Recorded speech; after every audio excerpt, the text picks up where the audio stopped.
Hello అండి. ఈరోజు ఒక హెల్దీ రెసిపీ చూపించబోతున్నాను. మునగాకు కూర. దీనికోసం లేతగా ఉన్న మునగాకుని తీసుకున్నాను. ఇది ఈనెలన్నీ ఒలిచేసి శుభ్రంగా కడిగి పెట్టుకున్నాను. ఒక 2 క్యారెట్స్ సన్నగా కట్ చేసి పెట్టుకున్నాను. క్యారెట్స్ తురిమి అయినా తీసుకోవచ్చు.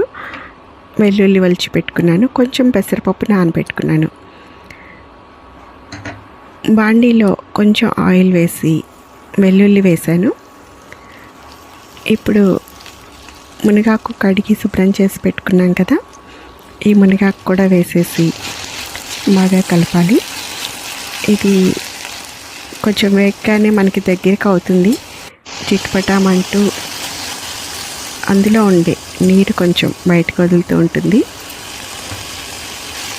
ఇప్పుడు నానబెట్టుకున్న పెసరపప్పును కూడా వేసి బాగా కలిపి ఒక 2 నిమిషాలు వేగిన తర్వాత క్యారెట్ కట్ చేసి పెట్టుకున్నాం కదా, ఇది కూడా వేసేసేయాలి. ఇప్పుడు ఉప్పు పసుపు వేసి బాగా కలిపి మూత పెట్టాలి. ఇలా మూత పెట్టి మధ్య మధ్యలో కదుపుతూ సన్నని సెగ మీద వేయిస్తే చక్కగా క్యారెట్, పెసరపప్పు, మునగాకు, వెల్లుల్లి ఇవన్నీ కూడా బాగా వేగుతాయి. చక్కగా దగ్గరికి అవుతాయి. బాగా వేగి మునగాకంతా దగ్గరికి అయ్యి క్యారెట్ కూడా మగ్గిపోయిన తర్వాత మనం కొంచెం రుచికి సరిపడగా కారం వేసేసుకుని స్టవ్ ఆఫ్ చేసి సర్వ్ చేసేసుకోవడమే. దీన్ని చపాతీలోకి, రోటీలోకి తినచ్చు. అలాగే అన్నంలోకి బాగుంటుంది.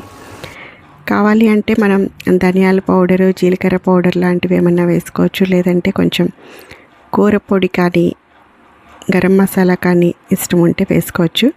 నేనైతే ఏమీ వేయట్లేదు, ప్లెయిన్గా ఇలాగే చేద్దామని అనుకున్నాను ఈరోజు. మనకి వంట ఎంత సింపుల్గా ఉంటే మన శరీరానికి అంత ఎక్కువ పోషకాలు అందుతాయి. మరీ ఎక్కువ కాంప్లికేటెడ్గా ఉండకూడదు. సాధ్యమైనంత సింపుల్గా ఉంటే ఎక్కువ పోషకాలు అందుతాయి. ఇక మునగాకులో ఎన్నెన్నో పోషకాలు ఉన్నాయి. ఇది మన శరీరానికి, జుట్టుకి, చర్మానికి, జీర్ణ వ్యవస్థకి చాలా మంచిది. క్యాన్సర్ కణాలను కూడా నియంత్రిస్తుంది.